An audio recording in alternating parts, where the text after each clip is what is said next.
May mga nagsasabi, wala na tayong dapat sundin kasi tinupad na ni Jesus ang kautusan.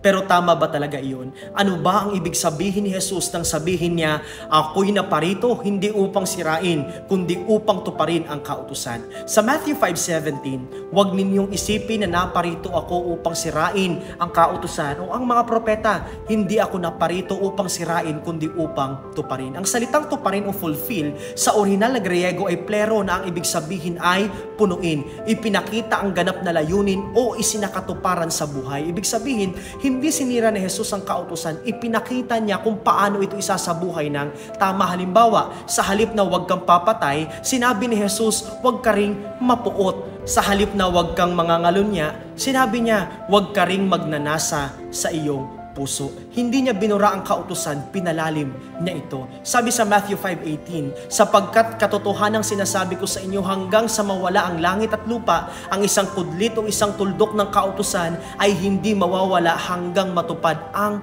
lahat. Kaya habang may langit at lupa pa, ang kautusan ay buhay at dapat pa rin sundin.